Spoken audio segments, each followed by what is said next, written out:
Il y a à peu près 60% des aînés qui vivent à la retraite avec un revenu annuel de moins de 30 000 dollars, donc vraiment assez proche du seuil de pauvreté. On parle de 60%, c'est quand même assez important. Je m'appelle Luc Maurice, président fondateur des résidences du groupe Maurice. Bienvenue au balado Dans quelques aînés, où on discute sur différents sujets qui concernent la réalité des personnes plus âgées, accompagnées de 2 invités. On échange avec un expert en la matière et surtout, on donne la parole aux aînés.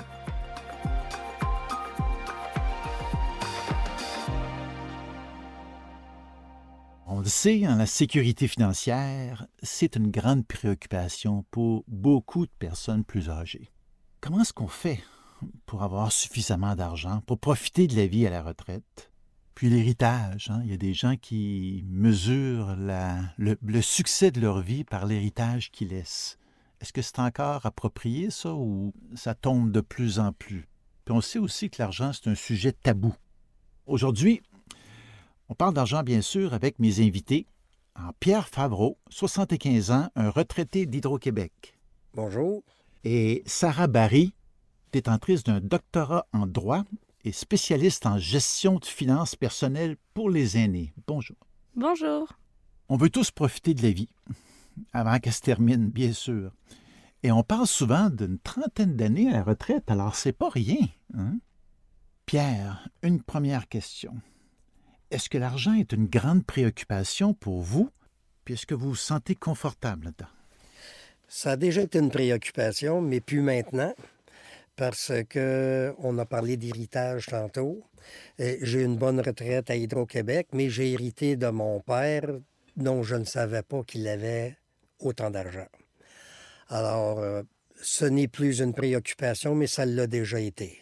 Il a fallu que j'économise pour m'assurer de passer des beaux jours avec mes enfants, puis après ça, seul avec mon épouse. Mm-hmm. Correct, jusqu'à 95 ans, donc? 100. 100 ans, parfait, excellent. Mais juste 24 ans à faire. Bon. Et où se situe l'équilibre entre profiter de la vie puis s'assurer d'avoir suffisamment de sous pour toute éventualité? Je pense que l'équilibre entre les deux dépend vraiment de chaque situation. Ça dépend des profils des aînés parce que quand on parle d'aînés, c'est une catégorie qui est extrêmement large de la population. Vous avez tellement raison de dire c'est ça. ça. Généralement, c'est des personnes de 55 ans et plus. Fait qu'on s'entend que les situations sont extrêmement différentes. Est-ce qu'on travaille encore? Est-ce qu'on est à la retraite? Est-ce qu'on est en couple? Est-ce qu'on vit seul? Est-ce qu'on a des enfants pour nous aider éventuellement financièrement? En fait, il y a des regroupements qui veulent bien dire que c'est 55 ans et plus, mais dans la vie, on sait que toute analyse ou toute réflexion sur un spectre aussi large de 55 à 95 ans n'a aucun bon sens. Mais je pense que l'équilibre, ça va dépendre, mais ce qui va être important en amont, c'est d'essayer de tracer la limite, voir où se situe cet équilibre lorsqu'on est un aîné, en fonction de nos revenus à la retraite ou quoi, pour trouver le juste équilibre entre profiter puis aussi s'assurer d'avoir suffisamment de revenus pour avoir une retraite la plus agréable possible. Donc ce serait, je vous dirais, de faire appel à des spécialistes des finances personnelles, à des conseillers budgétaires, à des planificateurs financiers qui vont, en fonction de notre situation financière, nous aider à tracer cette limite pour qu'on ait, une fois qu'on est à la retraite, un équilibre parfait entre le fait de vouloir profiter de sa retraite, ce qui est tout à fait légitime, et aussi de ne pas dépendre trop de ses enfants pour avoir une retraite agréable. Ça, c'est quand même extrêmement important chez les aînés de pouvoir en profiter sans être un fardeau. Donc, de voir avec un professionnel en amont qu'est-ce que je peux faire pour en profiter au maximum tout en garantissant des revenus confortables à la retraite. Ouais, on le voit, il y a un certain nombre de tendances. Le fait qu'il y ait moins de pensions corporatives comme vous avez profité, Pierre, et le fait aussi qu'il y a plus de personnes seules, plus de séparation, ça amène plus de pauvreté en vieillissant. Le fait aussi que les baby boomers, les 55 à 75, ont beaucoup moins d'enfants, ce qui fait que leur cercle d'aide, d'assistance en vieillissant est réduit beaucoup. Comment on va composer demain ou dans 15 ans avec le fait que près de 40 des gens de 80 ans seront totalement seuls, sans enfants, sans conjoint, conjointe, avec peu d'amis, parce que souvent les amis sont plus au rendez-vous. Comment on va travailler avec ça? Ben moi, question de relation dans la vie, j'ai encore des amis avec lesquels j'allais à l'école. Et je fais comme mon père disait, je ne sais pas si je l'ai déjà dit, mais mon père il disait, il faut en profiter avant qu'il ferme le coffre. Alors, mon épouse et moi, on s'amuse le plus possible. Et comme on disait, les gens, comment est-ce qu'ils vont planifier en fonction de leurs revenus. Faut faire ce qu'on aime faire avec les moyens qu'on a et d'en profiter au maximum. Puis je pense qu'on peut en profiter sans forcément avoir des revenus importants. Ce qu'il faut toujours garder à l'esprit, c'est qu'on peut profiter de loisirs, avoir l'accès à certaines activités culturelles sans forcément avoir à dépenser de l'argent si on n'a pas un revenu qui nous permet de penser aux loisirs. J'allais dire exactement ça. Est-ce que le bonheur à la retraite est directement relié au nombre de sous qu'on a en poche? Non, je pense que, en tout cas, c'est sûr qu'avoir de l'argent, ça aide. Ça, on ne peut pas le nier. En revanche, on a des personnes qui ont des revenus confortables à la retraite, mais qui ne savent pas forcément comment bien le gérer. Donc, au final, ils vont se retrouver à ne pas pouvoir en profiter beaucoup de cet argent qu'ils ont parce que l'argent est mal géré. Et à l'inverse, on a des aînés à la retraite qui ont des revenus assez modestes, mais qui prévoient, qui anticipent. Ça, je pense que c'est vraiment les maîtres mots de prévoir, d'anticiper, de planifier. Et donc, ils peuvent se permettre d'avoir accès à certains loisirs parce que tout est bien géré, tout est bien prévu à l'avance. Et c'est Vous avez raison. fondamental. Après un certain minimum de sous que chaque personne devrait avoir, bon, bien sûr, il y a le revenu minimum garanti qu'on connaît tous, hein, Oui. autour de 18 000 $ par année par personne. C'est minimaliste, ça en prendrait un peu plus Exactement. que ça.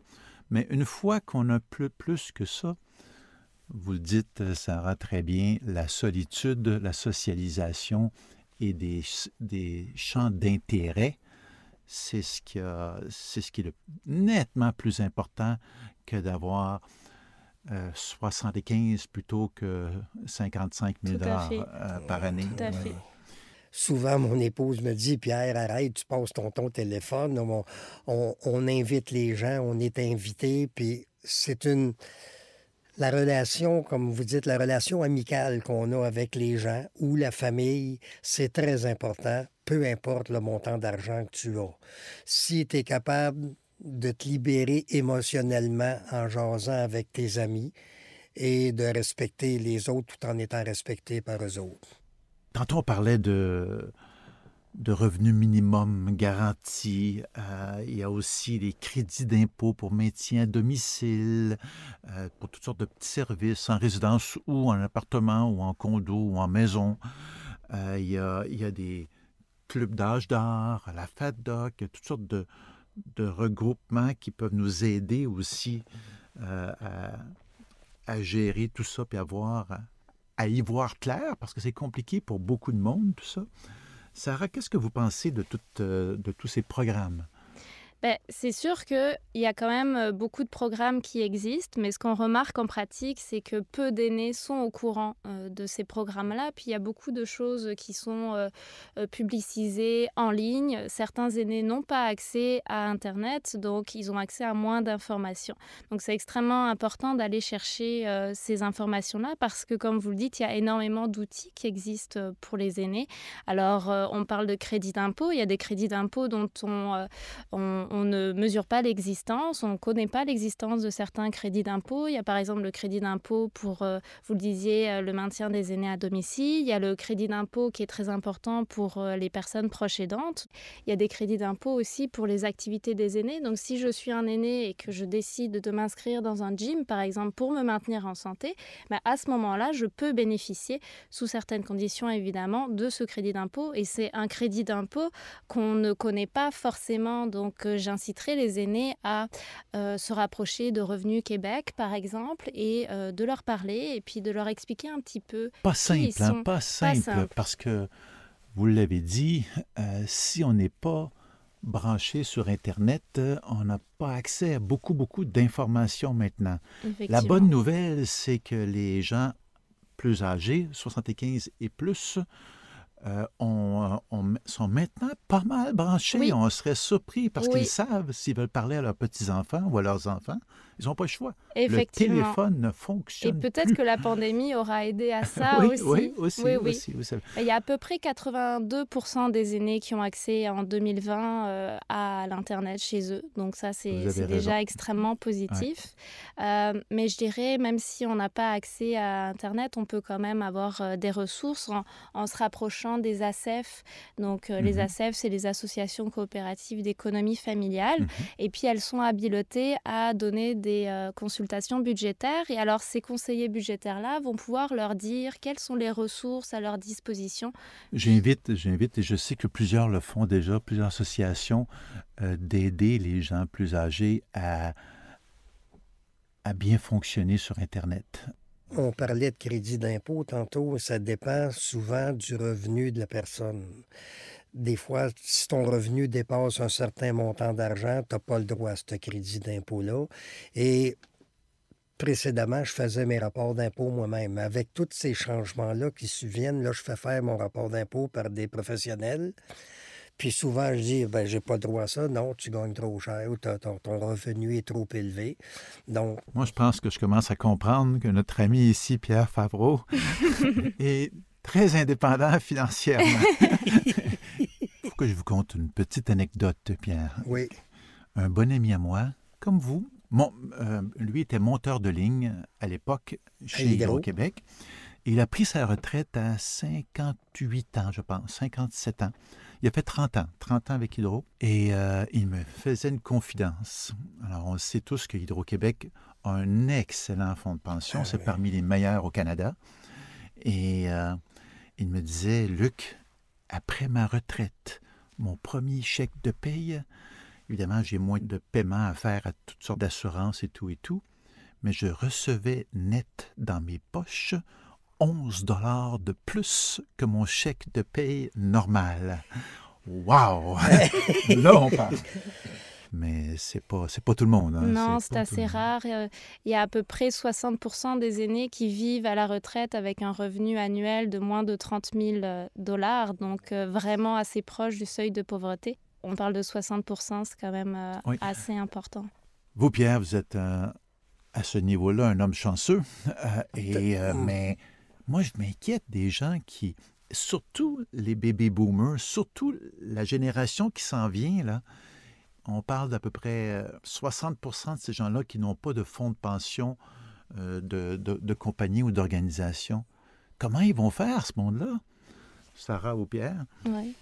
Dépendamment de l'état de santé de la personne, après avoir travaillé dans le domaine qu'il travaillait, il y en a, bon, qui peuvent aller faire de la peinture chez des amis ou des voisins, aller aider soit à faire du jardinage, couper du gazon, couper des herbicides.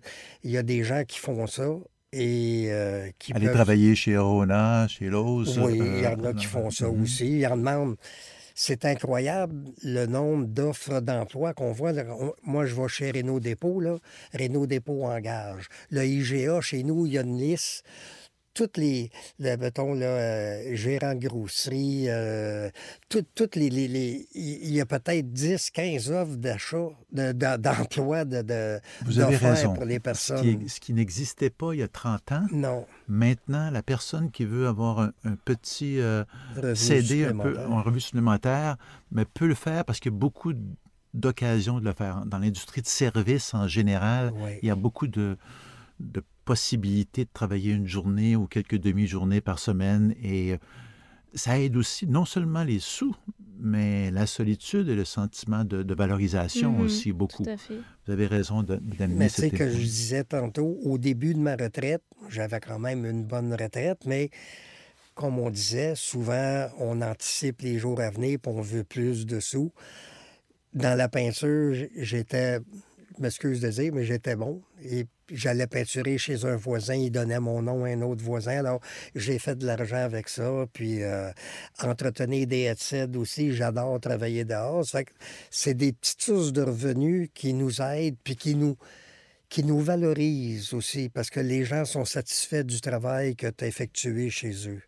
Mais je pense que vous avez raison quand vous parlez, Pierre, d'anticipation. Je pense que c'est ça le secret d'une retraite réussie. Peu importe le métier qu'on fait, peu importe si notre employeur, lorsqu'on est en emploi, va participer à notre fonds de pension ou quoi, c'est effectivement de consulter un spécialiste, un planificateur financier, un conseiller budgétaire, de lui exposer notre situation et de plusieurs années avant de prendre notre retraite, de dire voilà, j'aimerais ça avoir une retraite confortable, comment je peux faire, quelles sont les choses que je peux mettre en place dès maintenant pour anticiper. Sarah, vous savez, il y a personne qui... Il y a 50% des gens qui vivent au jour le jour ou à la semaine. Il y a des gens qui n'ont aucun intérêt, aucune préoccupation face à un planificateur financier de tout acabit. C'est la paye qui rentre là. Tout à fait. Mais je vous dirais que peu importe le revenu, si on gagne beaucoup d'argent ou pas, ça doit être essentiel de d'abord passer par un professionnel pour nous dire comment faire pour m'organiser au mieux avec les revenus qui tombent à chaque mois. Ça, c'est essentiel parce qu'on peut nous donner accès à des ressources ou à des outils. Dans une société de consommation comme on vit présentement où les gens pensent juste au lendemain, c'est pas facile. Alors, je pense qu'il y a aussi de ça, de l'insouciance de la part de la population, mais il y a aussi une question de tabou. Les finances personnelles, ça reste quelque chose de tabou, d'extrêmement intime, qui dit qui on est. Et donc, on n'ose pas forcément en parler et recourir à de l'aide extérieure, ou alors on met ça de côté, on réfléchira plus tard, sauf qu'après, rendu à la retraite, souvent on peut se retrouver dans une situation délicate. Qu'est-ce qui arrive s'il faut travailler un petit peu jusqu'à 70, 75 ans et que la santé n'est plus au rendez-vous? On a un problème majeur. Oui, effectivement. Les coûts de la vie augmentent, on le voit, puis ça va augmenter. Là, depuis 15 ans, disons, l'inflation a été assez modérée. S'il fallait que ça monte et les attentes des gens aussi augmentent. Oui. Juste Internet, ça n'existait pas. Bien, tout le monde paie 100$ par mois maintenant, ce qui n'existait pas comme dépense avant. Le logement augmente aussi de façon importante. Comment ils vont faire, les gens? Je ne sais pas comment ils vont faire. Il faut que la santé soit là. Mais si les revenus ne sont plus suffisants pour te permettre d'avoir une vie qui te permet de t'amuser ou d'apprécier la vie, il faut que tu ailles travailler un peu. Et c'est dommage à dire, mais c'est le cas ça va être le cas de plusieurs personnes. Est-ce que vous me dites que ça coûte cher d'avoir des amis? Ça coûte cher de voir des gens? Ça coûte cher de s'amuser avec des gens? Non, pas ça. Okay. Ça coûte cher de se nourrir. On fait juste regarder le prix des aliments depuis qu'il y a la pandémie. Les prix augmentent, c'est considérable. Le prix des logements puis la vente de maisons. Fait que les montants d'argent, ça sont exorbitants maintenant pour avoir ce qu'on veut avoir. Avant, il y avait des gens qui disaient « Plus je laisse un héritage important à mes enfants ou à mes amis, plus j'ai le sentiment d'avoir réussi dans ma vie. » On remarque que c'est de moins en moins le cas. Les gens maintenant, les enfants disent « Hey maman, hey papa, dépense tes sous, tu les as gagnés, amuse-toi, sois à l'aise avec ça. » Et on remarque cette tendance-là. Remarquez-vous la même chose, Pierre? Oui, puis je vais donner un exemple flagrant. Mon père, c'est un homme qui a profité de sa retraite un certain temps, jusqu'à temps que ma mère fasse un infarctus et ensuite un ICT. Et là, il a arrêté de dépenser. Puis là, on disait à papa, tu devrais peut-être en profiter plus. Puis il nous répondait toujours, femme-toi, excusez, là, mais femme-toi, quand je vais partir, vous ne serez pas mal pris. Et il répétait ça souvent. Puis effectivement, je suis resté extrêmement surpris lorsqu'il est décédé du montant de sous qu'il a laissé à ses enfants. On l'a apprécié, mais moi, contrairement à ce que mon père a fait, plutôt que d'attendre de mourir pour qu'il en profite, je leur en donne immédiatement. J'ai donné le tiers de mon héritage à chacun de mes enfants. J'ai donné le 2/3 de ce que j'avais eu. Et là, je les vois profiter de ce qu'ils n'auraient pas eu si je n'avais pas fait ça. Avez-vous des amis de 75, 80 ans que vous sentez qui ont vraiment pas beaucoup de sous, mais qui sont heureux ou heureuses? Ou l'inverse? Oui, bien, entre autres, J'ai un voisin qui c'est quasiment comme mon frère. On s'entraide parce que lui, il est blessé, puis j'y aide à travailler chez eux. Et ils n'ont pas beaucoup de sous. Mais il profite de la vie, il entretient bien son terrain, sa maison. Ils sortent pas beaucoup, mais quand tu le regardes, il a l'air heureux, puis il profite de la vie de la façon qu'il peut se le payer. C'est rassurant. Sarah, vous côtoyez plusieurs personnes un peu Oui. en difficulté. Effectivement. Pourriez-vous nous en parler? Effectivement, dans le cadre de mes activités professionnelles, j'ai eu l'occasion de rencontrer ou de discuter avec des aînés. Alors, des aînés souvent isolés, vulnérables, qui avaient des revenus assez faibles. Et je pense notamment à une aînée qui vient de Marseille à l'origine et qui m'a vraiment subjuguée par le bonheur qu'elle ressentait d'être à la retraite, même avec des revenus assez faible. Elle était heureuse, elle était bien dans sa situation, elle était entourée. Puis pour elle, la réussite, c'est pas forcément d'avoir amassé un maximum d'argent toute sa vie, mais c'est de s'être développée à titre personnel, d'être un être vivant qui est heureux. Et je pense que c'est ça aussi qui est important. Et de plus en plus, je pense que si on se reparle dans 20 ans, les aînés auront aussi de plus en plus cet état d'esprit-là, de se dire l'argent, c'est important, certes, mais l'argent ne doit pas être un but en soi. Il y a aussi plein d'autres choses qui peuvent nous rendre riches en dehors de l'argent. Et ça, c'est important d'insister là-dessus parce que ça donne aussi un beau message sur la vie en général. Vous avez raison, le système capitaliste nous force à mettre beaucoup d'efforts, beaucoup d'investissements dans l'argent, accroître notre capital, mais accroître notre personne, notre nombre d'amis, aimer autour de nous. Ça aussi, c'est un investissement important. Exactement, tout à fait. Mais Pierre, est-ce que ça va être la norme des gens dans le futur, compte tenu du coût de la vie et des pensions plus petites, de travailler jusqu'à 70, 75 ans, ou est-ce que ça va demeurer l'exception? Bien, je crois qu'avec les années qui s'en viennent, comme vous avez mentionné tantôt, les fonds de pension sont moins élevés qu'ils étaient. Il y a des gens qui, à un moment donné, ne se font pas expulser de la compagnie, mais on les incite à prendre leur retraite. Et effectivement, il y a des gens, on le réalise lorsqu'on va magasiner, comme tu avais dit tantôt, Rona, des personnes plus âgées qui travaillent. Et je pense qu'il y en a de plus en plus. Il faut un mot de bon travail en passant. Oui. Et incidemment, les gens de 60 à 75 ans, c'est le plus grand nombre de personnes bénévoles dans la société québécoise. Il faut souligner, mais ces choses-là aussi, pas juste le côté aider, mais le côté aidant. À mon avis, là, c'est à titre personnel que je parle, parce que c'est difficile de faire des prévisions sur l'avenir, mais il me semble que c'est un phénomène qui va se développer de plus en plus. Alors si les aînés sont amenés à travailler au-delà d'un certain âge parce que ça leur fait plaisir, parce que ça leur permet de garder un certain rythme. Certains ont du mal à se sentir bien à la retraite parce que ça a été des gens très actifs toute leur vie, donc ils sont contents d'aller travailler quelques heures par semaine. En même temps, ils se sociabilisent, ils apportent énormément aux plus jeunes des équipes. Donc il peut y avoir des conversations intéressantes. À ce moment-là, je trouve ça vraiment bien. Là où c'est beaucoup plus compliqué, c'est si jamais la personne est obligée d'aller travailler en plus pour avoir un complément de revenu. Et là, c'est quelque chose qui est beaucoup plus... Et quand la santé n'est pas au rendez-vous. Exactement. Donc la santé va se détériorer plus rapidement parce qu'on est amené à travailler. Souvent, on occupe des postes assez difficiles.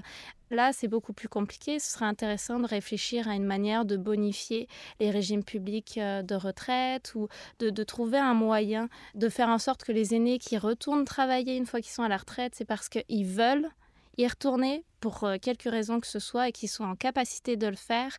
Et ceux qui ne peuvent pas se le permettre, à ce moment-là, d'avoir d'autres solutions que de retourner travailler. Et je vous dirais aussi, en termes d'agisme, ça aide la cohorte plus âgée de personnes quand la société en général sent qu'ils contribuent à la société eux-mêmes. Alors, tout le monde y gagne. Tout le monde y gagne à ce niveau-là. Exact. Encore une fois, lorsque la santé demeure au rendez-vous. J'aimerais qu'on parle un petit peu de maltraitance. On le sait, il y a de l'abus et de l'abus financier plus souvent qu'autrement dans les familles. Et les études le disent, hein, 70 à 75 des gens dont on abuse financièrement par les enfants, les amis, les voisins, tout ça, c'est souvent des gens qui sont en position de solitude. Tout à fait. Et ça vient de l'entourage immédiat. Oui. Oui, J'aimerais ça vous entendre sur ça, Sarah. Oui, effectivement. En fait, déjà, la maltraitance financière, c'est important de savoir ce que c'est parce que souvent, on remarque en pratique, les aînés en subissent, mais ne sont pas conscients qu'ils sont en train d'être maltraités, qu'ils sont en train d'être abusés. Et la prise de conscience est d'autant plus difficile lorsque l'acte illégal est perpétré par un proche. Là, on a encore plus de mal à l'admettre. Mais la maltraitance financière, c'est quoi? C'est l'utilisation non autorisée des finances d'une personne ou des biens. Donc, si jamais on vous fait du chantage émotif, on joue sur votre culpabilité, on essaie de vous manipuler pour que vous donniez de l'argent à votre proche, là, on commet un acte illégal, puis ça peut être évidemment répréhensible. Et c'est important d'en être conscient, puis de savoir identifier le phénomène qui a cours, et puis de prendre les mesures pour éviter ce type d'acte-là, parce que ça peut avoir un impact sur les finances personnelles de l'aîné extrêmement important. Ça peut avoir un impact aussi sur sa santé mentale. Donc, c'est extrêmement important d'en parler et puis de connaître les ressources qui sont à notre disposition si jamais l'acte illégal a eu lieu, qu'on a été abusé. Oui, dans certains cas, c'est presque un échange d'affection. Hein. C'est triste. Exactement. C'est triste. Et nous, on le dit très clairement à tous et à toutes. Oui. On encourage les gens à dénoncer ça. Plus on est isolé, plus on est âgé, plus on a une santé défaillante, plus malheureusement on attire les personnes qui vont abuser de nous, que ce soit nos proches, que ce soit des tiers. Donc de faire extrêmement attention au comportement que les autres peuvent avoir à notre égard. Ça, c'est extrêmement important. Et de savoir qu'on n'est pas seul, là, à nouveau, de sortir de l'isolement et de se rapprocher des ressources qui peuvent être utiles. La ligne aide à BUNE, ça peut être intéressant. Nous contacter à l'association chez Options Consommateurs, dénoncer la situation à la police, ça peut paraître extrême, mais souvent c'est foncièrement important pour ensuite se sortir de cette situation puis se sentir bien à nouveau. Tout à fait. Et moi, vous comprendrez que c'est un sujet qui m'interpelle directement et qui va interpeller évidemment ma clientèle beaucoup, mais tous les aînés du Québec, c'est important. Il faut y faire face, il faut l'adresser, il faut y penser, puis il faut aller chercher de l'aide quand on n'a pas tous les outils nécessaires pour le faire. J'ai adoré ce petit podcast-là avec vous, Sarah Barry, et avec Pierre Favreau. Mille merci de votre collaboration, votre contribution, de vos réflexions. C'est le reflet de notre société, puis c'est important pour nous de l'adresser.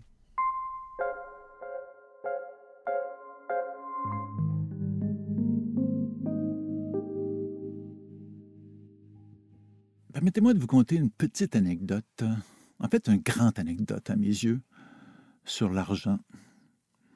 Sur l'argent, sur le mieux vieillir, sur comment aider dans une société les personnes plus âgées qui ont moins de sous, en le faisant bien. Je vous parle d'une personne, d'une vraie visionnaire, qui s'appelle Kathleen Wynne. Madame Wynne a été la première première ministre femme en Ontario il y a une dizaine d'années. Cette dame-là a 68 ans et très franchement, j'ai une très grande admiration pour cette personne. Je ne lui ai jamais dit, mais je vous le dis, je le partage avec vous. Cette dame-là a eu le courage politique et ça lui a coûté ses élections, mais elle l'a fait, elle a réussi, elle a fait en sorte que toutes les compagnies, que tous les travailleurs et travailleuses de l'Ontario augmentent leur contribution un tout petit peu, progressivement, sur une période de 12 ans, 10 ans, de sorte que les pensions des gens plus âgés de tout l'Ontario ont passé de, je vais dire, de 24 % de leur salaire à 33-34 % de leur salaire. Ça s'appelle avoir du courage politique, avoir une vision à long terme de ta société et de contribuer activement au mieux vieillir pour bien des générations. Ça permet tellement de changements sociétaux, ça fait en sorte que des gens vont changer, vont avoir le courage de changer de job dans leur vie parce qu'ils savent qu'à la fin, ils ne seront pas tout nus, parce qu'ils n'ont pas laissé un fonds de pension derrière eux. Et ils vont pouvoir faire ce qu'ils aiment dans la vie tout au long de leur carrière. Ça a un impact sociétal majeur. Si on pouvait avoir plus de visionnaires comme ça, qui soient capables d'aider autrui au risque de perdre leurs élections. Chapeau à cette dame-là, elle a toute mon admiration. Merci d'avoir pris le temps d'écouter vraiment, et j'espère que vous prendrez aussi un temps de réflexion concernant le fait que ce sujet nous intéresse tous. Parce que la réalité des personnes plus âgées aujourd'hui, c'est celle de nos proches. C'est la nôtre demain. On le dit souvent. Je vous retrouve au prochain épisode et j'échangerai encore sur un sujet crucial en lien avec les personnes plus âgées, toujours en compagnie d'invités animés, tout comme moi, par une passion, celle du mieux vieillir ensemble. Maintenant et dans quelques années. Bonne vieillesse.